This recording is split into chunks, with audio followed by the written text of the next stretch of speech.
दिन भर की भागदौड़ के बाद अब वक्त है उत्तराखंड की अहम खबरों का। अगले 3 मिनट में जानिए क्या है बड़े अपडेट्स। नमस्कार, मैं नंदिनी मोदी और आप देख रहे हैं लोकार्पण। चलिए शुरू करते हैं। आज का दिन उत्तराखंड के लिए आसान नहीं रहा। हादसों से लेकर बारिश के कहर तक कई खबरों ने सभी को झकझोर दिया। सबसे पहले हम बात करेंगे पौड़ी की। पौड़ी में मकान ढहने से 2 साल के मासूम की मौत, 2 लोग लापता। जी हां, पौड़ी के मेहर गांव में मंगलवार सुबह करीब 7 बजे भारी मलबा मकान पर गिर गया, जिससे घर पूरी तरीके से क्षतिग्रस्त हो गया। हादसे में 2 वर्षीय रुद्राक्ष की मौत हो गई, जबकि 2 लोग लापता हैं। सूचना मिलते ही पुलिस और एसडीआरएफ ने रेस्क्यू शुरू करा और दोनों लापता की तलाश अभी भी जारी है। देहरादून में अचानक गिरी सर्वे ऑफ इंडिया की दीवार, युवक मलबे में दबा। जी हां, देहरादून में बारिश के बीच एक और हादसा सामने आया। सेंटेरियो मॉल के सामने सर्वे ऑफ इंडिया की दीवार अचानक गिर गई। हादसे के वक्त मौजूद 26 वर्षीय सचिन मलबे की चपेट में आ गए और गंभीर रूप से घायल हो गए। उसका बायां पैर बुरी तरीके से क्षतिग्रस्त हुआ है। सूचना पर पुलिस मौके पर पहुंची और रेस्क्यू कर सचिन को बाहर निकाला गया और इसके बाद 108 के द्वारा उसे अस्पताल भेजा गया। चमोली की एक और सुरंग में पानी का रिसाव, कर्मचारियों को निकाला गया बाहर। जी हां, चमोली में Tapovan Vishnugad hydro power project की सुरंग से जुड़ी बड़ी खबर है। सुरंग के अंदर एक हिस्से में गड्ढा बनने के बाद पानी का रिसाव शुरू हुआ। एहतियात के तौर पर प्रभावित हिस्से से कर्मचारियों को बाहर निकालकर वहां काम रोक दिया गया।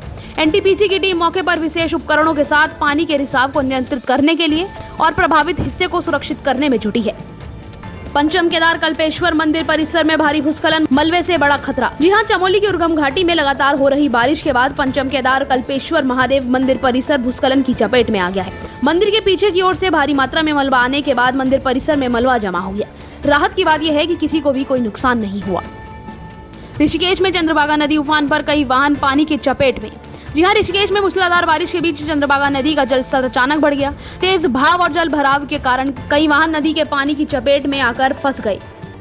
बीन नदी में पलटी मैक्स, अंधेरे में एसडीआरएफ ने बचाई 2 जिंदगियां। ऋषिकेश की बीन नदी में रात के समय मैक्स वाहन पलट गया और 2 लोग अंदर फंस गए। सूचना मिलते ही एसडीआरएफ मौके पर पहुंची और तेज भाव के बीच दोनों को सुरक्षित बाहर निकाला गया। आयुष्मान कार्ड में फर्जीवाड़े पर सरकार सख्त, कुछ अस्पतालें योजनाओं से बाहर। देहरादून के स्वास्थ्य व्यवस्थाओं को लेकर बड़ी खबर है। आयुष्मान कार्ड के जरिए इलाज में फर्जीवाड़े की शिकायतों पर स्वास्थ्य विभाग ने कार्रवाई शुरू कर दी है। स्वास्थ्य मंत्री सुबोध उनियाल के मुताबिक फर्जीवाड़े में शामिल पाए गए कुछ अस्पतालों को आयुष्मान योजनाओं से भी बाहर कर दिया गया है। सरकार का कहना है कि आयुष्मान और गोल्डन कार्ड धारकों को इलाज से वंचित नहीं होने दिया जाएगा।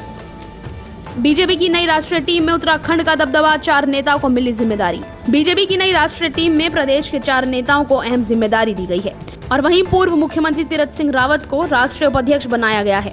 नई जिम्मेदारियों के साथ उत्तराखंड के इन नेताओं की भूमिका अब राष्ट्रीय संगठन में और महत्वपूर्ण होने जा रही है। फिलहाल के लिए इतना ही। ऐसे ही देखते रहें लोकार्पण न्यूज़।